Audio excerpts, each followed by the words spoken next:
Hallelujah. Maka இரக்கத்தை இயேசு சுவாமி இதோ ராஜா இனச்சனமாய் கூட தேவனாகவே பாடுகளோடு கர்த்தாவை மகிமைப்படுத்தக்கதாய் தேவரே ராஜா அதை கோரசோடான மகிமைப்படுத்தக்கதாய் தேவன் கொடுத்த கிருபைகளுக்காக நன்றி ஆண்டவரே. இந்த வேலையில் கூட தேவாலயங்களே இதோ எங்களுக்கு இந்த வாரத்தின் மன்னாவை கர்த்தாவே நீர் என்ன வைத்திருக்கிறீர்களோ தேவரே அவைகளை புசிக்கத்தக்கதாய் தேவர் சபையார் யாவரை நீங்கள் தகுதிப்படுத்த வேண்டுமா செபிக்கிறோம் ஐயா. வார்த்தை என்னும் ஆண்டு கர்த்தாவே மன்னாவை புசித்து அந்த ஜீவன் பெறத்தக்கதாய் தேவ பெற நடியத்தக்கதாய் என் தேவன் எங்களை கட்டிடமாய் செபிக்கிறேன் ஐயா. விஷயம் தகப்பனே ராஜா இந்த வெளியில கூட தேவதாசன் எப்படி சமத்துல படுக்கிறோம்ப்பா தேவராஜா பேசுவது மனிதனா இருந்தால் வார்த்தை மூலம் இருக்கிற முடியும். அந்த வார்த்தை வல்லமை இருக்கிற முடியும் தகப்பனே. அந்த வார்த்தை விசுவாசிக்கத்தக்கதா தேவரே எங்களை யாவரையும் கூட நீங்கள் தகுதிப்படுத்தமாய் செபிக்கிறோம். தேவதாசன் ஆண்டோடு சிக்கி நாம் மகிழ்வான் மோடி மறைத்தவள தேவச்சு அந்த இடத்துல நிற்கும்போது மறுரூபமாய் மாறட்டமான சேவன் வெளிப்படாதபடி தேவ பரிசுத்தாவை நீங்கள் வெளிப்படுவீனமா செபிக்கிறோம். வரும் வார்த்தை உமது தகப்பனே செபிக்கை போல கர்த்தாவை கடினமான இருதயங்களை ஒடிக்கத்தக்கதாய் தேவரின் நிழல்களை திறந்து கொடுக்கத்தக்கதாய் தேவ வார்த்தை கொண்டு தேவரைகளை உற்சாகப்படுத்தக்கதாய் உடைய பிள்ளையை நீர் எடுத்து பயன்படுத்த சமூகத்தில் ஒப்படைக்கிறோம். போதுமான தேவ பலனான கச்சிடமையா உடைய பிரசனம் எல்லாம் கற்ற மாட்டேன் அபிஷேகம் எல்லாம் கற்ற தேவை பரிசுத்தாவை நீங்க வெளிப்பட வேண்டுமா செபிக்கிறோம் ஐயா. தேவ வார்த்தை காண்டு செவி கொடுக்கலாய் தேவரைகளை நீ மாற்ற வேண்டுமா செபிக்கிறோம். தேவதாசன சமத்தில் ஒப்படைக்கிறேன் வார்த்தை நிமித்தமாய் தேவரே எங்களுக்கான கர்த்தாவே ராஜா ஆறுதல் படுத்தவன் தேவரே இந்த வார்த்தை மட்டுமாய் அந்த வார்த்தையானது தேவரை எங்களை நடத்தவன் தேவரே எங்களை போஷிக்கவும் ஆன்மீக ஜீவித்தில் நடக்கவும் தேவ வார்த்தையை மன்னாவை புசித்து தேவ பலனடி எங்களை தகுதிப்படுத்த வேண்டுமா செபிக்கிறோம். பொறுப்பெடுத்துக்கொள்ள வேண்டும் காத்தலும் இயேசுவின் நாமத்தின் பிதாவே ஆமென்.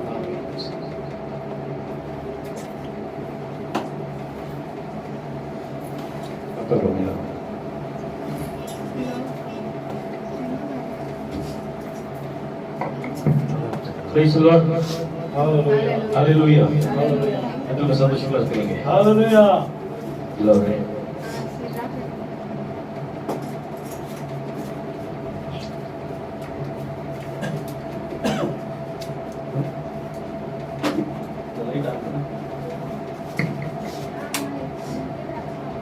காலையில சந்தோஷமா இருக்கிறீங்க. சந்தோஷமா இருக்கீங்களா? ஆமென். ஹல்லேலூயா சொல்லுங்க. ஹல்லேலூயா. அப்படி சீர் கொஞ்சம் அப்படி பண்ண போடுங்க. இது முன்னாடி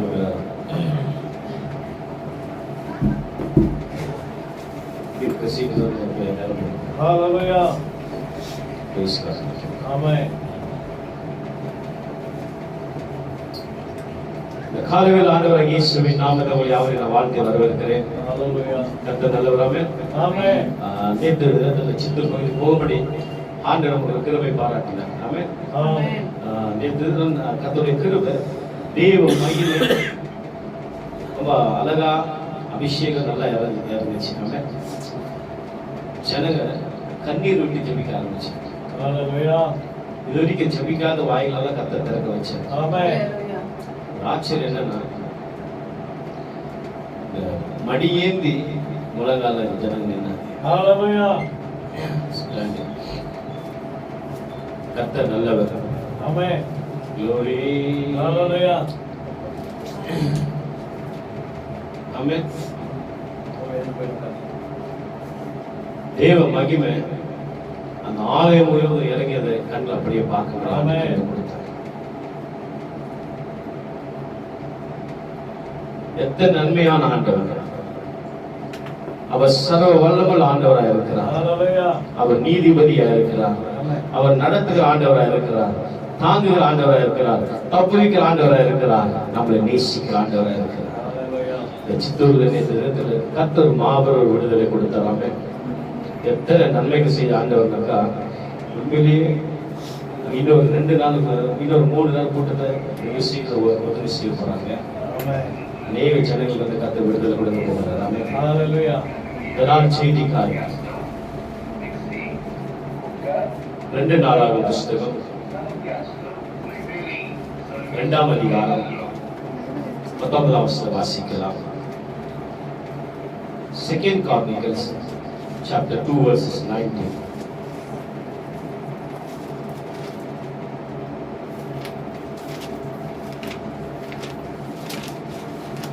English 2 Chronicles chapter 2, verses 19.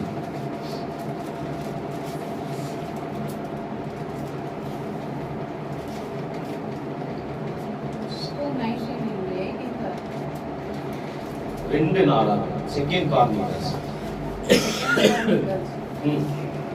chapter 2 18:30 Corinthians Chronicles. Chronicles Chronicles 19 sorry 6 verses 9. I'm sorry 6 verses 9. ಆದರೂ ನನ್ನ ದೇವರೇ ಯೆಹೋವನೇ, ನಿನ್ನ ಸೇವಕನ ಪ್ರಾರ್ಥನೆಗೂ ವಿಜ್ಞಾಪನೆಗೂ ಕಿವಿಗೊಡು. ನಿನ್ನನ್ನು ಪ್ರಾರ್ಥಿಸುತ್ತಿರುವ ನಿನ್ನ ಸೇವಕನ ಮೊರೆಯನ್ನು ಲಾಲಿಸು. ಈ ಸ್ಥಳವನ್ನು ಕುರಿತು ನನ್ನ ನಾಮ ಪ್ರಭಾವವು ಇಲ್ಲಿ ವಾಸಿಸುವುದು ಎಂದು ಹೇಳಿದವನೇ.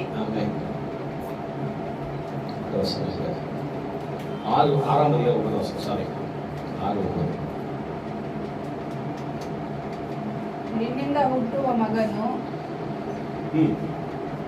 ಅದನ್ನು ನನ್ನ ಹೆಸರಿನದಾಗಿ ಕಟ್ಟಬೇಕು ಎಂದು ಹೇಳಿದನು. ಯೆಹೋವನು ತಾನು ಕೊಟ್ಟ ಮಾತನ್ನು ನೆರವೇರಿಸಿದನು. ಆತನ ವಾಗ್ದಾನದಂತೆ ನಾನು ನನ್ನ ತಂದೆಯಾದ ದಾವೀದನಿಗೆ ಬದಲಾಗಿ ಇಸ್ರೇಲ್ ಸಿಂಹಾಸನದ ಮೇಲೆ ಅರಸನಾಗಿ ಕೂತುಕೊಂಡು ಇಸ್ರೇಲ್ ದೇವರಾದ ಯೆಹೋವನ ಹೆಸರಿನದಾಗಿ ಆ ಆಲಯವನ್ನು ಕಟ್ಟಿಸಿದ್ದೇನೆ. என்ன நடந்ததுன்னா 2 நாளாகும் 6ஆம் அதிகாரம் 9ஆம் வசனத்துல தாவீதுக்கு சாலமோன் ஒரு ப்ராமிஸ் பண்ணி கொடுத்தார். தாவீதுடைய ஆசை என்னன்னாக்கா, எங்க போனாலும் தேவனுடைய உடன்படிக்கை பெட்டி கொண்டு வருவாங்க. அந்த உடன்படிக்கை பெட்டிக்கு என்ன செய்வாங்கன்னா, அந்த நாள்ல வந்து ஒரு டென்ட் அடிப்பாங்க.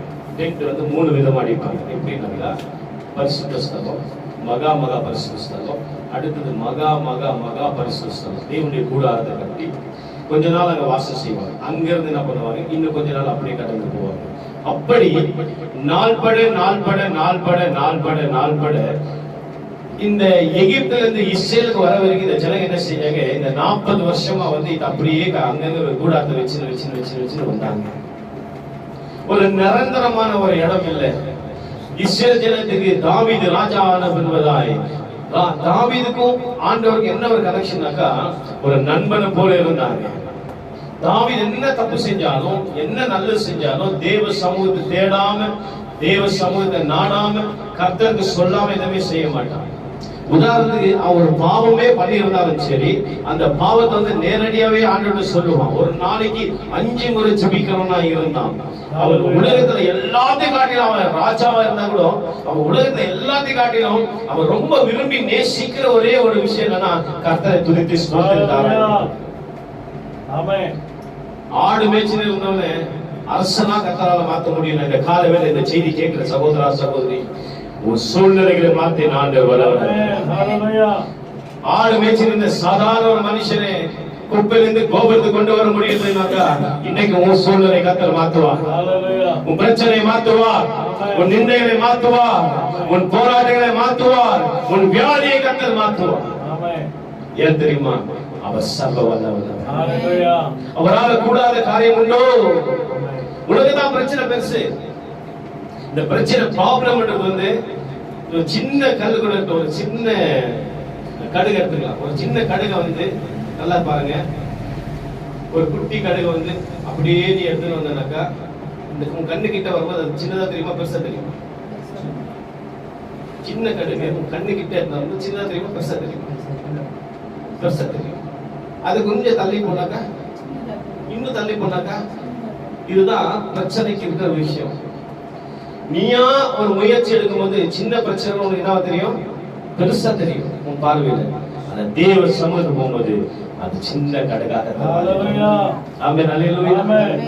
நாளைக்கு காலையில வந்து கடன் கொடுத்து உங்க அசிங்கம் பண்ணி, ஒரு அவமானம் பண்ணி, உன்னை எதோ செய்வேன்னு சொல்லிட்டு போயிருப்பான், மிரட்டி இருப்பான். உன்கிட்ட காசு வழியே இருக்காது, ப்ராப்ளம் பெருசா இருக்கும். நீ தேவ சமூகத்தை காத்திருக்கும்போது அந்த ப்ராப்ளம் கத்தச்சிருதான். ஆண்டவர் எப்படி தெரியுமா? என் ஜனங்களை வாழ வைக்கிறதுல அவருக்கு சந்தோஷம். தன் பிள்ளைங்க சந்தோஷமா வாழணும் தான் கர்த்தர் எப்பவுமே விரும்புவார். அதனால்தான் தேவ சமூகம் நமக்கு பெருசா இருக்கும். தாவீது என்ன பண்ணாலும் சரி, வாழ்க்கையில ஒரு காரியம் என்ன இருந்துச்சுனாக்கா, அவனுக்கு அரண்மனை அவனுக்கு திருப்தியே இல்லை. நல்லா கேளு, அவனுக்கு பேலஸ் அவனுக்கு சந்தோஷத்தை கொடுக்கல, அவனுடைய ராஜபாரம் அவனுக்கு சந்தோஷம் கொடுக்கல. அவனுக்கு சந்தோஷம் கொடுத்த, சமாதானம் கொடுத்த ஒரே சமூக தேவ சமூகம். ஆமென். உன் வாழ்க்கையில நீ என்ன சூழ்நிலை இருந்தாலும் சொல்ற கேளு, தேவனுடைய சமூகத்தை அவனுக்கு பெருசு. ஹalleluya. அந்த சமூகத்துக்கு பெருசா வேற எதுவுமே கிடையாது. ஆமென். தாவீது ஒரு ஆசை, உடன்படிக்கை பெட்டி இங்க இருந்து கொண்டு போறமே, ஒரு ஊரா கொண்டு போறமே, ஏன் நம்ம தேவனுக்கு ஒரு வீட்டை கட்டக்கூடாதுன்னு ஒரு ஆசை வந்துச்சு. அல்லேலூயா. ஹalleluya. எத்தனை பேர் வீட்டுல வந்து இந்த குடும்ப ஜெபம் இருக்கு? இன்னைக்கு ஒரு குடும்ப ஜெபம் இல்லைன்னா ஒரு குடும்ப ஜெபத்தை கட்ட ஆரம்பிங்க. ஆமென். எந்த குடும்பத்தை தேவ சமூகத்தை நீங்க இருக்கிறீங்களோ அந்த குடும்பம் செழிப்பா வாழும். ஹalleluya. அந்த குடும்பம் நல்ல ஆசீர்வாதமா வாழும். ஆமென். அந்த குடும்பம் ஒரு திருப்தியில் இருந்த குடும்பமா இருக்கும். ஆமென்.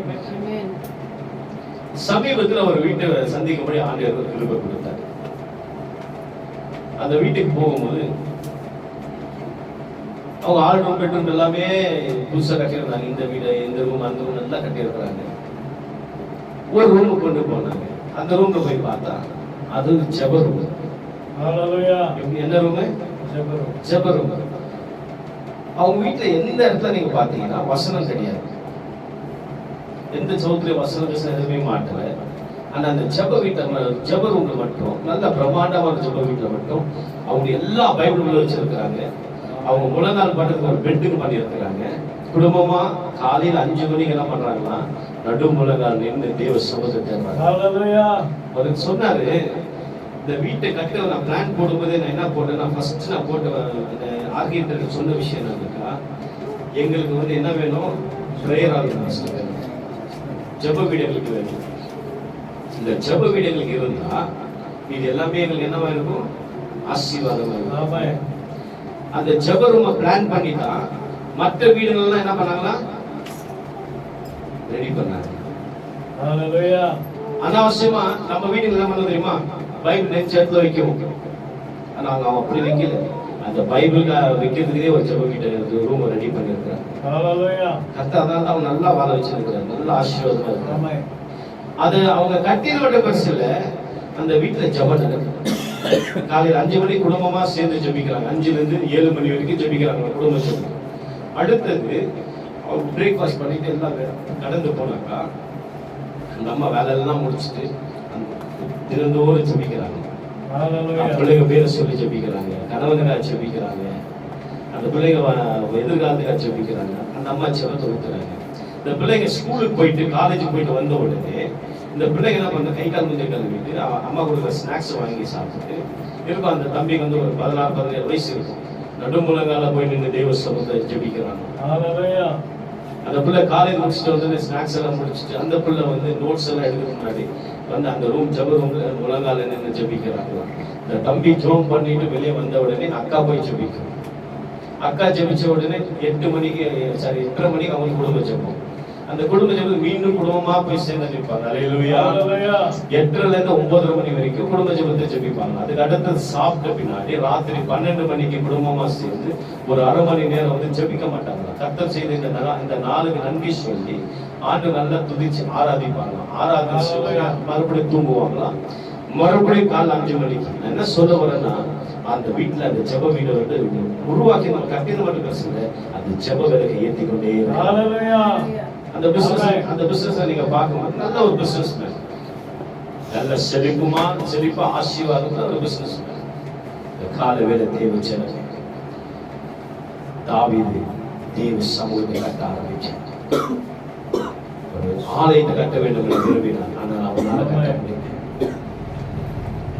அவனால் ஆலயத்தை கட்ட முடியல. ஏன் அவனால் ஆலயத்தை கட்ட முடியலனாக்கா, கரங்கள் வந்து ரத்தத்தினால் வந்து ரத்த காயமாகிறது, தீட்டுப்பட்டிருந்தது. தேவன் நீ கொடுக்கிற காணிக்கையிலேயோ நீ கொடுக்கிற தசம்பாகத்திலேயோ கர்த்தர் பிரியமில்லை. கர்த்தருக்கு நீ உன்னையே கொடுத்தா தான் அவர் பிரியப்படுவார்.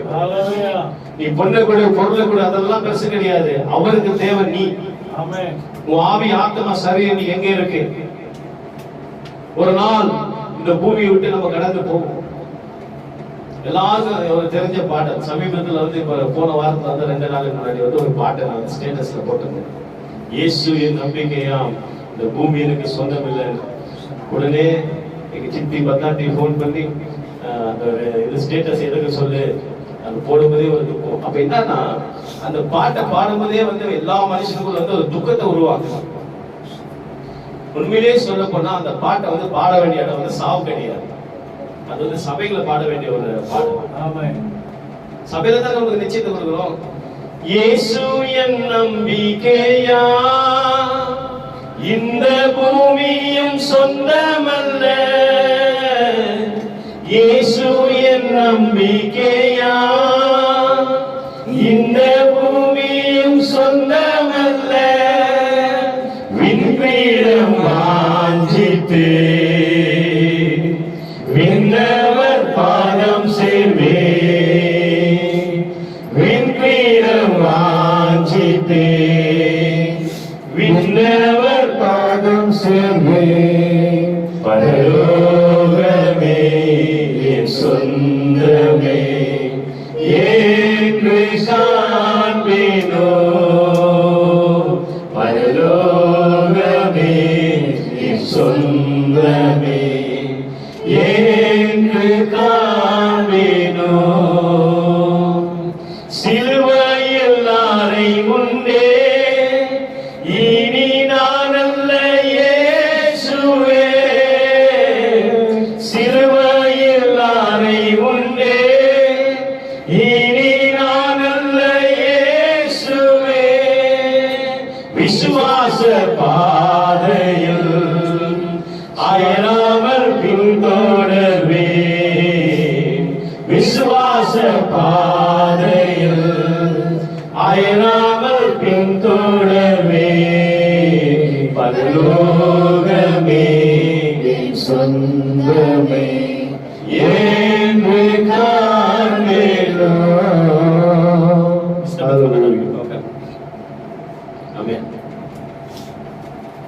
பாட வேண்டிய இடம் அது சபையில தான் பாடு. உடனே நம்ம ஆட்கள் என்ன பண்ணிட்டாங்கன்னா இந்த நல்ல ஒரு பாடலை வந்து எல்லாம் சாவுல பாட ஆரம்பிச்சிட்டாங்க. சாவுல தான் உங்களுக்கு தெரியுமா, சாவுல தான் நமக்கு என்ன வரும்? விசுவாச பாதை, சிலுவையின் பாதை, தேவன் செல்லுமே. தேவ சமூகத்தை தான் கத்தவங்க. நீ வாழ வேண்டிய ஒரு மனுஷன், சாக வேண்டிய ஒரு மனுஷன் கிடையாது. ஆண்டோட சாவுக்காக கூப்பிட்டாரு, வாழ வைக்க கூப்பிட்டாரு. என் வாழ்க்கையில டிக்-20 குடிச்சேன், பேகான்ஸ் பேக் குடிச்சேன், தூக்கம் போட்டேன், இந்த வாழ்க்கையே வாழ இதுவே வேண்டான்னு சொல்லி என்னென்னவோ பண்ணேன். இந்த ஊழியமே வானான்னு இந்த ஊழியத்தை விட்டு வெளியே ஓடுனேன். விட்டாரா? அழைச்சவர் உண்மை உள்ளவர், அழைத்த தேவன் உண்மை உள்ளவர். அந்த இம்மட்டுமாய் ஜீவத்தை சுகத்தை பலத்தை கொடுத்து ஊழியர்களை செய்ய ஆண்டவர் கிருபை கொடுத்தார். ஓட்டத்தை நல்ல ஓட்டத்தை ஓடாடும்படி கர்த்தர் பலத்தை கொடுத்தார். அல்லேலூயா. அன்பார்ந்த தேவ ஜனமே, சாலமோன் தேவாலயத்தை கட்டும்போது அந்த தேவாலயத்தை கட்டி முடிச்ச உடனே ஒரு ஃபுல் ஃபிட்டை உருவாக்கலாம். பலிபீடத்தை கட்டல, ஒரு ஃபுல் ஃபிட்டை உருவாக்கலாம். பலிபீட பிரசங்கியாருக்கும் ஃபுல் ஃபிட் பிரசங்கியாருக்கு ரெண்டு வித்தியாசம் இருக்கு. பலிபீடத்துல பிரசங்கியார் தன்னுடைய பலிகளை குறித்து பேசுற மாதிரி, எனக்கு இந்த ஆஃபரிங்க கொடு, அந்த காணிக்கை கொடு, இதை கொடு, என் வீடு இப்படி, என் குடும்பம் இப்படி, என் மனைவி இப்படி, என் பிள்ளை இப்படி பேரு புகழோடு நிக்கிறவன் வந்து இந்த பலிபீட பிரசங்கியாரா இருப்பான். ஆனா ஃபுல்பில் பிரசங்கியார் எப்படி இருப்பான் தெரியுமா? தேவ வார்த்தை நிறைவேற போகுது என்று அந்த ஃபுல்பில்னோட சொல்றான் பாரு, நிறைவேற்ற காரியங்களை சொல்றான் பாரு. விசுவாசத்தை அறிக்கை செய்து உங்களுக்கு தேவ சமூகத்துல எப்படி கொண்டு வர சொல்றாங்க பாருங்க. He is called a pulpit preacher. ஆமென். சபை இன்னைக்கு எப்படி இருக்கு தெரியுமா? பலிபீடத்தின் சபையா இருக்க கூடாது. உன்னை நீ பலி கொடுக்க வேண்டிய இடம் இல்ல. உன்னை நீ சபையில நீ வந்து காணிக்கை தசமாக கொடுக்கிறது பெருசு கிடையாது.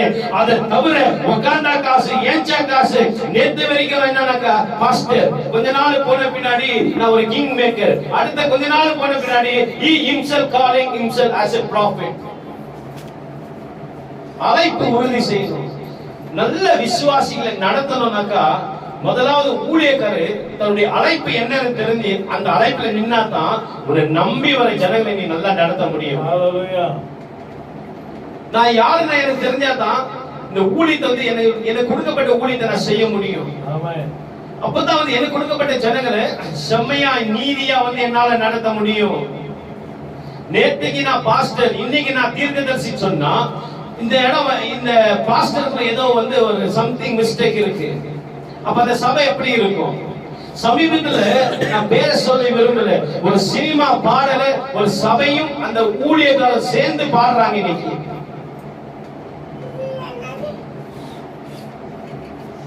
படையப்பா பாட்ட பாடுறாங்க, கேட்டாக்கா படைச்சவரை வச்சு நான் பாடுறேன்னு பாடுறாங்க.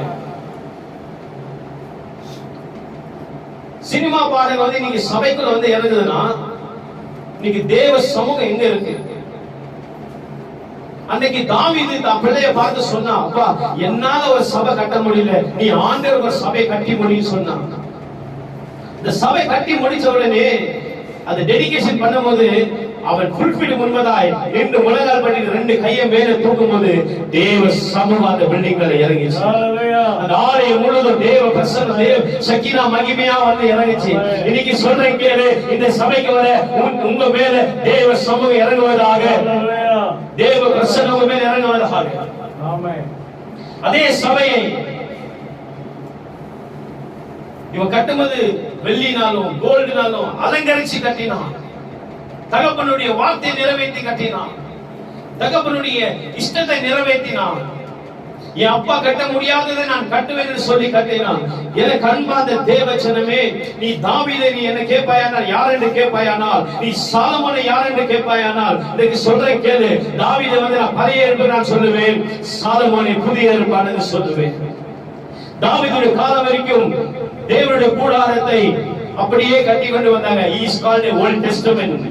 The word first time Sabai, temple or worship place, it has been declared, it has been called by one and only the Solomon. தேவாலயம் என்று அழைக்கப்பட்டது சாலமோனால மட்டும்தான். அது முன்னாடி நீங்க பாத்தீங்கன்னா உடன்படிக்கை பெட்டி, the tent was going from this place to another place. It was carried by the people those who worship the God. Levi கோத்திரம் மட்டும்தான் இந்த தேவாலயத்தை கொண்டு வருவாங்க. தாவீது ஒரு முறை உடன்படிக்கை பெட்டி கொண்டு வரும்போது he is a king. என்ன செய்வாங்க தெரியுமா? துணியை கிழிச்சுக்கிட்டு தேவனுடைய உடன்படிக்கை பெட்டி என்பதாக ஒரு பைத்தியக்காரனை போல ஆடி வரான். பாக்குற கண்களுக்கு ஒரு ராஜா என்ன இப்படி பைத்தியக்காரன் மாதிரி ஆடி வராங்க. அவன் மனைவியே அவனை வெறுத்துச்சு, எதையும் கவலைப்படல, தேவனை மகிமைப்படுத்தினான். உன் சூழ்நிலை எதுவா இருக்கலாம், இந்த காலவேளை தேவ ஜனமே, மனுஷன் பார்க்கறான் நீ வாழாத, மனுஷன் பார்க்கறான்னு சொல்லி வாழ்க்கையை உருவாக்காத. இன்னைக்கு தெய்வம் உன்னை எப்படி பார்க்குது அதை நீ விரும்பு. நீ கருப்பா இருக்கலாம், வெள்ளையா இருக்கலாம், நீ ஹைட்டா இருக்கலாம், குள்ளமா இருக்கலாம், நீ அழகா இருக்கலாம், அழகு சௌந்தரியம் இல்லாம இருக்கலாம், ஆனா நீ ஆண்டவர் முன்னே எப்படி இருக்கு அதுதான் முக்கியம். ஒரு நாள் இந்த சரீரம் பூமிக்கு போயிடும், இந்த ஆவி ஆத்மா கத்தட்டு போகும், இளைப்பாறுதல் ஆவி இருக்கும், இந்த ஆத்மா கத்தட்டு போய் கணக்கு கொடுக்கும். இப்போ என்ன கணக்கு கொடுக்க போறேன், என்ன கணக்கு கொடுக்க போறேன்? இங்க வாழ்றதுக்கு காலையில ஏற்ற உடனே நல்லா யோசிங்க. காலையில ஏற்ற உடனே நம்ம பல்லு வளர்க்கலன்னா வாய் வாசனை வந்துடும். 2 நாள் குளிக்காம இருந்த உடம்பு வாசனை வந்துடும். இது நம்ம என்ன பண்றோம், காலையில ஏஞ்சி குளிச்சு ஃப்ரெஷ் ஆகி மேக்கப் கிரீம் எல்லாம் அடிச்சு கொஞ்சம் அழகு பியூட்டியா பண்ணி நம்ம என்ன பண்றோம், நம்மள அழகு படுத்தி காமிக்கிறோம். ஒரு சில பேர் நல்லா கவனிச்சிருப்பீங்களா, சொல்றேன் கேளு, கிரீம் எல்லாம் போட மாட்டாங்க, நல்லா பார்க்க கருப்பா இருப்பாங்க, ஆனா அந்த மூஞ்சில நல்ல ஒரு பிரசனை பாக்குறீங்களா? இவங்க பார்த்த உடனே ஒரு தெய்வீக கதை தெரியும் மூஞ்சில. உங்க மூஞ்சில தான் இருக்கு தெய்வீக கதை தெரியுதா? அந்த தெய்வீக கதை தேவ பிரசனத்துல அவங்க எவ்வளவு நேரம் நின்று இருந்தாங்கன்னு அது காமிக்கும். ஒரு சில பேர் காதை குத்தி இருக்க மாட்டாங்க, கழுத்தெல்லாம் காலியா இருக்கும், ஆனா அந்த முகத்துல பார்க்கும்போது தெய்வீக கலை இருக்கும். ஏன்னா அவங்க தேவ சமூகத்தை காத்து, கர்த்தருடைய சமூகத்தை காத்திருப்பவன் தன் முகத்தை பிரகாசிக்க செய்வார். நீ எப்படி இருக்கிற, நீ எப்படி இருக்க சொல்லு. அதே சபையை வந்து எஸ்ரா புஸ்தகத்துல வாசிக்கும் போது அந்த சபையை ரீபில்ட் பண்றாங்க, அந்த சபை மறுபடியும் என்ன பண்றாங்க, ரீபில்ட் பண்றாங்க. நல்லா கேளு. சாலமன் கட்டின தேவாலயத்துல மகிமை எங்க வந்துச்சு? ஆலயம் முழுவதும் மகிமை வந்துச்சு. அதை ரீபில்ட் பண்ணும்போது இந்த சபையில வந்து அவங்க சொல்றாங்க, சாலமன் கட்டும் போது தங்கமும் வள்ளியெல்லாம் இருந்துச்சு, இங்க உடனே இல்ல, இருக்கிறத ரீபில்ட் பண்ணிருக்காங்க. பண்ண உடனே அந்த இடத்துல தேவ மகிமை உள்ள வந்துச்சு. இன்னைக்கு தேவ அபிஷேகம் மேல வந்திருக்கு. உன் உள்ளத்துல வந்திருக்கா? உள்ளத்துல வந்திருக்கா? எஸ்ரா கோத்திரம் படிக்கும் போது அவங்க அதை ரீபில்ட் பண்ணுவது, அந்த ஆல்டர் ரீபில்ட் பண்ணுவது, அதுக்குள்ள தேவ பிரசன்னம் இறங்கி வந்துச்சு. ஏரோது கட்டின தேவாலயத்துல தெய்வத்தை வெளியே வச்சாங்க. ஏரோது கட்டின தேவாலயத்துல தெய்வம் எங்க இருக்கு? வெளியே இருக்கு. கால வேலையில நல்லா கேளு. வெளியே வச்ச உடனே கத்த சொல்றாரு, நீயே எனக்கு தேவாலயமா இருக்கிற. நீயே எனக்கு தேவாலயமா இருக்கிற. நீயே எனக்கு என்னவா இருக்கிற? ஆலயமா இருக்கிற. இந்த காலை வேளையில கட்டுறதுனால கட்டப்பட்ட ஆலயம் பெருசு இல்லை. உள்ளத்துல தேவனுக்கு ஒரு ஆலயத்தை கட்டணும். அதுதான் கத்த விரும்புறாரு. சாலமோன் தேவாலயத்துல வந்த மகிமை எஸ்ரா புஸ்தகத்துல ரீபில்ட் பண்ணப்ப உள்ள தேவ பிரசன்னம் உள்ள மகிமை உள்ள வந்துச்சு. ஆனா தேவன் வார்த்தையை பிரசங்கித்த போது ஏரோதுடைய சபையில இருந்து இயேசு கிறிஸ்து வெளியே அனுப்பிட்டாங்க. அதனால கத்த சொல்றாரு, இனி கட்டப்பட்டது ஆலயம் அல்ல, நீங்களே என்னுடைய ஆலயமா இருக்கிறீங்க. You are the body of Christ. Hallelujah. You are the temple of God. நீயே தேவாலயமா இருக்க. ஆமென். இன்னைக்கு உன் மகிமை எங்க இருக்கு? உன் உடம்புல மகிமை இருக்கா? இல்ல உன் உள்ளத்துல மகிமை இருக்கா? இயேசு எங்க இருக்காரு? நீ ஆலயமா இருப்பாயனா, if you call yourself as a temple, வேதம் தெளிவா சொல்கிறது. லேவிய புத்தகத்தை நீ வாசிக்கும் போது ஒருவரும் அச்சி டாட்டூஸ் எதுவுமே உடம்புல நீ போடக்கூடாது. அருவருப்பான ஒரு காரியம். உன் சரீரத்து மேல உனக்கே உரிமை கிடையாது. ஏன்னா உன்னை படைச்சவர் உன்னை சரீரத்தை படைச்சார். உன் சரீரத்து மேல நீ டாட்டூஸ் போடக்கூடாது. உன் சரீரத்து மேல எந்த காயங்களும் படக்கூடாது. ஒருவேளை நீ டாட்டூஸும் உன் சரீரத்தை நீ காயப்படுத்தி இருந்தா, இந்த வசனம் உனக்கு தெரியாம இருந்தா உனக்கு மன்னிப்பு இருக்கும். இந்த வசனத்தை நீ கேட்ட பின்பதாய், இந்த வார்த்தை இந்த நிமிஷம் நீ கேட்ட பின்பதாய் நீ டாட்டூஸ் போடுவாயானால் நியாய தீர்ப்பில் நீ கைவிடப்படுவாய். நியாய தீர்ப்பில் கைவிடப்படுவாய். ஒரு சிலருக்கு ஒரு கேள்வி என்னன்னா, டாட்டூஸ் போடக்கூடாது, உடம்பு மேல மார்க் பண்ணக்கூடாது. ஒரு சில பேர் என்ன பண்ணுவாங்க, இந்த லவ் பண்றவங்க என்ன பண்ணுவாங்கன்னாக்கா கையை அறுத்துக்குவாங்க, கையில எல்லாம் மார்க் பண்ணிக்குவாங்க. நான் உங்களை கேட்கிறேன், ஏன் கையை அறுத்துக்கிறீங்க? காதை அறுத்துக்கல, நாக்கு அறுத்துக்கல. ஒரு காயம் நீ பண்ணிக்க கூடாது. ஏன்னா இந்த சரீரத்தை எப்படி கொடுத்தாரோ அப்படியே மண்ணுக்கு போகணும். கிட்னி டிரான்ஸ்பர் யார் உங்க சரீரத்தில் உங்களுக்கு வந்து அந்த அதிகாரத்தை கொடுத்தாங்க? Who gave the authority? உன் சரீரத்துல இருந்து ஒரு அவயத்தை கூட நீ எடுக்க கூடாது. கண்ணு தானம் பண்றேன், உன்னையே நீயே உன்னை படிச்சதே கத்த. உன் சரீரமே யாருது? நல்லா கேளு, இந்த சரீரம் யாருது? கத்தருது. அப்ப நீ உண்டே இல்லாதப்போ நீ எப்படி உன் சரீரத்தை ஒரு கண்ணை தானம் பண்ணுவ, ஒரு கிட்னியை தானம் பண்ணுவ, ஆர்ட் டிரான்ஸ்பர் பண்ணுவ? அப்ப நியாயத்துக்கு நாள் கத்தர் உன்னை விசாரிப்பார்ல. டாட்டோஸே போடாத, கையில மார்க் பண்ணிக்காத. ஏன்னா கத்தர் உனக்கு ஒரு ஜீவ கிரீடத்தை கத்த வைப்பான். நெத்திகளிலே ஒரு அடையாளத்தை கத்தர் போடுவான். விசுவாசம் ஒரு அடையாளத்தை போடுவான். 666 சரீரம் தேவனுக்கு தேவை. இந்த சரீரத்துல டாட்டூஸ் நீ போடுவேனா, முன்ன நீ வந்து அலங்கரிக்கிறது. அதுல ஒரு சில பேர் இங்க 2 காது குத்திக்கிறது, மூக்குல காது குத்திக்கிறது, நாக்குல வந்து காது கம்பல் குத்திக்கிறது, இங்க கம்பல் குத்திக்கிறது. நியாய தீர்ப்பு நாள்ல கர்த்தர் உன்னை விசாரிப்பார். ஒருவேளை இந்த செய்தி கேட்டுக்கிற சகோதரா, கானூர் வழியா இந்த செய்தி கேட்டு சகோதர சகோதரியே, ஒருவேளை நீ டாட்டூஸ் போட்டு இருந்தா, இந்த சுவிசேஷம் இந்த வார்த்தை நீ கேட்காம இருந்தா உனக்கு மன்னிப்பு இருக்கு. இனி அந்த பாவத்தை நீ செய்யாம இரு. நீ தேவாலயம். ஏன் உன்னை தேவாலயம் சொன்னா தெரியுமா? ஒருவர் கிறிஸ்துக்குள்ளும் கிறிஸ்துக்குள்ள நான் இருந்தா நான் புது சிருஷ்டி கர்த்தர் சொல்றேன். ஹalleluya. நான் சொல்றது புரியுதா உங்களுக்கு நல்லா? ஆமென். கர்த்தர் உங்களுக்குள்ளவும் நீங்க கர்த்தருக்குள்ள இருந்தா தினந்தோறும் நீங்க என்னவா இருப்பீங்களா? புது சிருஷ்டி. ஆமென். New creation. காலையில கர்த்தர் ஒரு புது சிருஷ்டியா ஒவ்வொரு நாளும் மாற்ற வேண்டும் என்று விரும்புகிறார். கர்த்தர் விரும்புகிற ஒரு காரியம் என்ன தெரியுமா?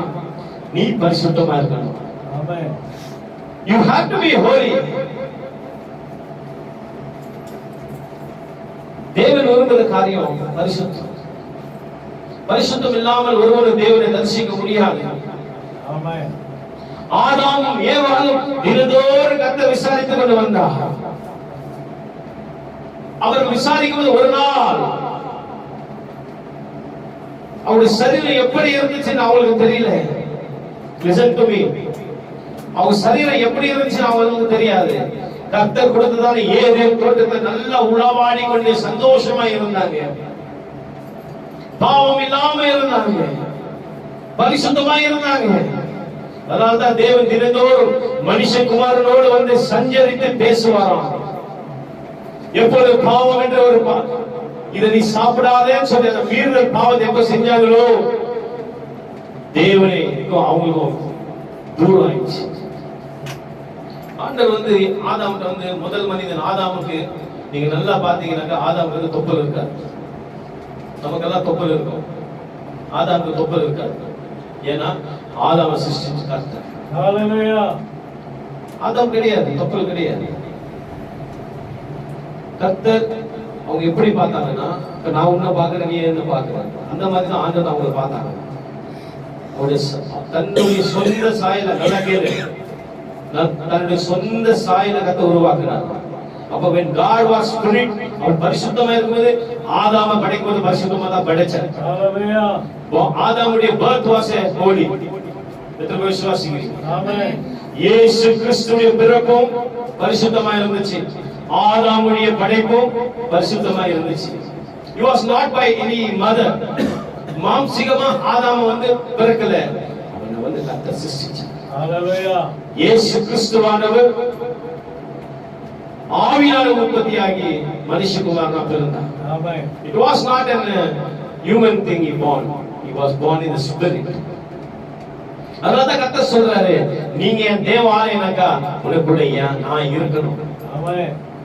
அவங்க வேற வேறையா போனாலும் நல்லா கேளு, அவங்க வேற வேறையா போனாலும் நம்மளாம் கர்த்தர் ஒரே சரீரம். அவன் எப்படின்னாக்கா பிரவீன் வேற, வினோத் வேற, டேனி வேற, பிரிச்சு பிரிச்சு போனாலும் நம்ம எல்லாம் அவைகளை வந்து இயேசுடைய சரீரமா இருக்கிறோம். இந்த இயேசுடைய சரீரம் நம்ம எல்லாம் சேர்ந்து நிற்கும் போது தான் தேவாலயமா இருக்கும். ஹalleluya. ஹalleluya. ஆமென். எத்தனை புரியுது இந்த வார்த்தை? ஆமென். நீங்க தேவாலயமா இருக்கிறீங்க. தேவாலயத்துல என்ன இருக்கும்? தினந்தோறும் வர்ஷிப் இருக்கும். தினந்தோறும் துதி இருக்கும். ஆமென். தினந்தோறும் பரிசுத்தம் இருக்கும். கண்கள் பரிசுத்தம், கைகள் பரிசுத்தம், நடத்துல பரிசுத்தம், பேசுற வார்த்தையில பரிசு, எல்லாத்திலும் பரிசுத்தமா இருக்கும். இதோன்னு சொல்றேன், ஒரு மனுஷன் பாவம் செய்யறத காட்டிலும் பாவம் செய்ய தூண்டுறீங்க பாருங்க, அது உனக்கு பெரிய பாவமா இருக்கும். ஹalleluya. அதான் வசனம் தெளிவா சொல்லுது. ஒருவேளை நீ யாருன்னா சண்டை போட்டு நீ வந்து கோவப்பட்டா சாயங்காலம் சூரியன் மறியதுக்குள்ள போய் நீ என்ன பண்ணணும்? ஒப்புரவாயிடும். நீ ஒப்புரவாயிடும். ஒருவேளை நீ ஒப்புரவாக போனா நியாயத்தில் கர்த்தர் விசாரிப்பார். கிறிஸ்துவ வாழ்க்கை ஒரு சாதாரண வாழ்க்கை கிடையாது. ஆமென். கிறிஸ்துவ வாழ்க்கை எவ்ரிடே ஒரு போராட்டம் வர ஒரு வாழ்க்கை. தினந்தோறும் தெய்வம் உனக்குள்ள வருவாங்க. தேவ சமூகம் உனக்குள்ள வரணும்னாக்கா தாவீது ஒரு நாளைக்கு 5 முறை கர்த்தரை நோக்கி பார்த்தான். ஹalleluya. இந்த தாவீது ஒவ்வொரு நாளும் தேவ சமூகத்தை எதை வேணா விடுவான். அந்த தேவனுடைய சமூகத்தை விட மாட்டான். நீ தேவாலயமா இருக்கிற சாலமோன் தேவாலயத்தை மகிமை மேல வந்துச்சு. இன்னைக்கு மகிமை மேல வரும். உன் மகிமை தேவ மகிமை மேல வருதுனால தான் உன் சரீரத்தை கர்த்தர் சுகமாக்குவார். ஹalleluya. நல்லா புரிஞ்சுக்கோ. சாலமோன் தேவாலயத்தை இறங்கின மகிமை இந்த காலை வேளையில உங்க மேல இறங்கும் போது உங்களுடைய வியாதிகளை கர்த்தர் மாத்தி தருவார். ஆமென். உங்க சரீர பலவீனத்தை கர்த்தர் மாற்றுவார். ஆமென். ஏன்னா சாலமோன் கட்டின தேவாலயத்தை ஆலயம் முழுவதும் மகிமை நிரம்பிச்சான். இன்னைக்கு நீ ஆலயம் முழுவதும் மகிமை நிரப்பப்படும் போது உன்னுடைய ஒவ்வொரு நாடி நரம்பு எலும்பு மாந்த தசைக்குள்ள இருக்கிறதான பலவீனங்களை கர்த்தர் மாற்றுவார். அடுத்தது எஸ்ரா வாசிக்கிறது. It was been rebuilt. காலைவேளை உன்னை நீ ரீபில்ட் செய்வது அவசியமா இருக்கு. ஒருவேளை நீ உலக பிரகாரமா தேவையில்லாத காரியத்தை நீ வாழ்ந்து வந்தது பயனா ஆண்டவர் அருவருப்பான காரியத்தை செய்வாயானா இன்றைக்கு நீ ரீபில்ட் பண்ணு. உன்னை நீ ரீபில்ட் பண்ணு. கர்த்தர் இன்றைக்கு உனக்கு ஒரு வாய்ப்பை கொடுக்கிறார். ஒருவேளை இன்னைக்கு ராத்திரி நீ செத்து போவேனாக்கா இன்னைக்கு நீ அறிக்கை செய்யறது அவருக்கு ஒரு வாய்ப்பு கர்த்தர் கொடுக்கிறார். எச்சரிப்பின் சத்தம் உனக்கு கர்த்தர் சொல்றது என்னன்னாக்கா rebuild yourself. நீ உன்னை உடைச்சு நீ உன்னை உருவாக்கிக்கோ. எந்த இடத்துல நீ இன்னைக்கு நீ சுத்தமாவன நினைக்கிறியோ உன் அந்தரங்க வாழ்க்கையும் சரி தனிப்பட்ட வாழ்க்கையும் சரி எந்த இடத்துல நீ எந்த காரியத்தை விட்டுட்டு இன்னைக்கு சரியாவன நினைக்கிறியோ அந்த காரியங்களை ஒப்புக்கொடு. அவர் உன்னை ரீபில்ட் செய்வார். ஹல்லேலூயா. அவர் ரீபில்ட் பண்ணும்போது தான் உன்னை உடைச்சு நீ உருவாக்கி நீ அறிக்கை செஞ்சு மீண்டும் வாழ்க்கை ஆண்டோட நீ ஒப்பு கொடுக்கும்போது தேவ மகிமை உள்ளத்துல வரும். தேவ மகிமை உள்ளத்துல வரும். இன்னைக்கு ஒரு வேலை உலக பேரு புகழ் எல்லாம் உன்னை சொல்லுது, பணம் புகழ் எல்லாமே உன்னை சொல்லுது, உலகத்தை நீ பெரிய செலிபிரிட்டி யாரா கூட இருக்கலாம் சொல்றேன் கேளு. இது இயேசு கிறிஸ்துவை ஏரோ சபையில எப்படி வெளியே துரத்தினாங்களோ அப்படி நீ பரிசுத்தமான தேவனை வெளியே துரத்திட்டு உல்லாசமா நீ வாழ்வாயானா தேவ ஜனமே உன் தலைமையில சாபங்கள் இருக்கும். கர்த்தர் வேதம் சொல்கிறது கர்த்தர் உன் 7 சந்ததியை விசாரிப்பார். எத்தனை சந்ததியை விசாரிப்பார்? 7 சந்ததி கர்த்தர் விசாரிப்பார். கால வேளையில ஒருவேளை நீ டாக்டர்ஸ் எல்லாம் போட்டு ஒரு சரீரத்தை நீ தேவாலயத்தை நீ அசிங்கப்படுத்தி இருப்பாயானா கல்லருடைய குகைகளை போல வியாபார சந்தமாய் ஒரு சரீரத்தை நீ மாத்தி வச்சிருப்பேனாக்கா நீ கால வேளை நீ மனம் திரும்ப தேவ சமூகம் இறங்கட்டும். இந்த இயேசப்பா உள்ளத்துல வாழட்டும். இந்த தேவன் உள்ளத்துல வரட்டும். நான் சொல்றேன் அவரை தவிர வாழ்க்கை எதுவுமே பெருசு கிடையாது. அவரை தவிர வாழ்க்கை எதுவுமே பெருசு கிடையாது. இந்த பூமியில கர்த்தரை வச்ச காரணமே அவருக்கு நீ சாட்சியா வாழணும். தெய்வத்துக்கு நீ சாட்சியா வாழ்ந்தா போதும். நல்லா கொஞ்சம் திரும்பி பாரு. உன் தாத்தா உன் முத்தாத்தா உன் கொள்ளு தாத்தா காலத்தை பாரு. அவங்களெல்லாம் இல்லாத ஒரு கிருபை நீ கர்த்தர் உனக்கு கொடுத்திருக்கிறார். அவங்க எல்லாம் எனக்கு நல்ல ஒரு ஞாபகம் இருக்கு. முத என் தகப்பனை நான் ஃபிளைட்ல கொண்டு போகும்போது அவங்க சொன்ன ஒரு வார்த்தை அப்படியே கண்ணில் தண்ணி கலங்கிச்சு. அவருக்கு நான் ஃபிளைட்டை தான் பார்ப்பேன், இதுலதான் நான் போவேன்னு நான் நினைச்சுக்கூட பார்ப்பேன்னு சொன்னேன். அந்த ஒரு சந்தோஷம். ஆனா அப்படியே பின்னாடி திரும்பி பாருங்க, சந்ததி பின்னாடி பாத்தீங்கன்னா எல்லாருடைய வாழ்க்கையில இல்லாத ஒரு ஆசீர்வாதத்தை நம்ம கொடுத்துருக்கோம். அன்னைக்கு சாப்பாட்டுக்கு இல்லை, வறுமை, கஷ்டம், நிந்தைகள். இன்னைக்கு 4 பேருக்கு சாப்பாடு போடுற மாதிரி தான் கர்த்தர் வச்சிருக்காரு. உன் கைகளை கர்த்தர் இன்னைக்கு விரைவா வச்சிருக்கிறார். 4 பேருக்கு உன்னை ஆசீர்வாதமா தான் வச்சிருக்கிறாரு. யார் வீட்டு வாசல்ல போய் உன்னை நிக்க வைக்கல, யார் வீட்டு வாசல்ல போய் உனக்கு இதை வேணும் அதை வேணும்னு கேட்க வைக்கல. இன்னைக்கு கர்த்தர் உன்னை வாழ வைக்கிறார்னா அவருடைய கிருபை. எத்தனை ஒத்துக்கிறீங்க? ஒரு கிருபையால தான் நீ நிக்கிற, அவன் கிருபையால தான் நீ வாழ்ற, அவன் கிருபையால தான் நீ ஆசீர்வாதமா இருக்கிற. நம்ம நினைக்கிறோம் அப்பா சேர்த்து வச்சுட்டு போயிட்டாரு, அப்பா சேர்த்து வைக்கல. இந்த ஏசப்பா கிருபையில வச்சிருக்கிறார். ஒருவேளை நம்ம அப்பாக்கெல்லாம் குடிகாரங்களா இருந்து இந்த வீடு வாசல் எல்லாம் வித்துட்டு போயிட்டு இருந்தாக்கா இன்னைக்கு நம்ம நிலைமைக்கு என்ன இருக்கும்? ரோட்டுக்கு வந்து இருப்போம். இன்னைக்கு நீ வாழ்ந்துற வாழ்க்கை அப்பா கொடுத்த வாழ்க்கை இல்ல, ஏசப்பா கொடுத்த வாழ்க்கை. விசுவாசிக்கிறீங்க? நீ நம்ம சொகுசாக்கிறோம்னாக்கா இந்த கொட்டு சுட்டெல்லாம் போட்டு நல்லா பந்தாவ நிக்கிறோம்னாக்கா அது அப்பா கொடுத்தது இல்ல, ஏசப்பா கொடுத்தது. காலையில தேவ வச்சிருக்கேன் உன்னை வாழ வைச்ச தெய்வம். எத்தனை பேர் சொல்ல முடியும் இன்னைக்கு நான் நிக்கிறது எனக்கு ஏசப்பா கொடுத்த வாழ்க்கை? எத்தனை பேர் சொல்ல முடியும்? சொல்லுங்க, சத்தம் ஆமென் சொல்லுங்க, நல்லா சொல்லுங்க. நீ வாழ்ற வாழ்க்கை யார் கொடுத்த வாழ்க்கை? நீ வேலை செஞ்சு நீ சம்பாதிக்கிறத யார் கொடுத்தது? இன்னைக்கு 4 பேர்கிட்ட நீ போய் கையை நீட்டாம சூப்பரா ஒரு அழகா நீ வைக்கிற யார் கொடுத்தது? இந்த அப்பாக்கு நீ என்ன கொடுக்க போற? இந்த ஆண்டவன் நீ என்ன கொடுக்க போற?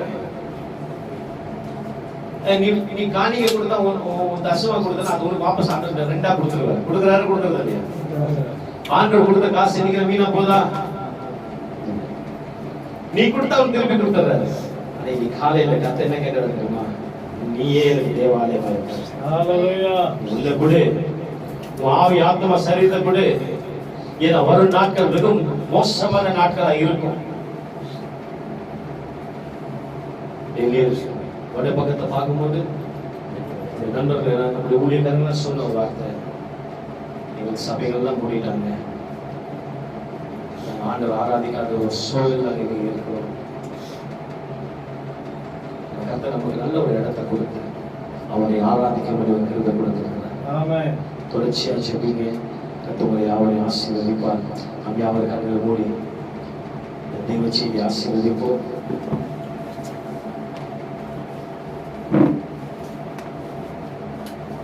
அல்லேலூயா.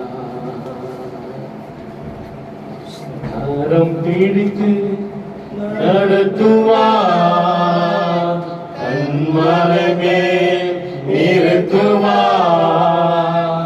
கரம் பிடித்து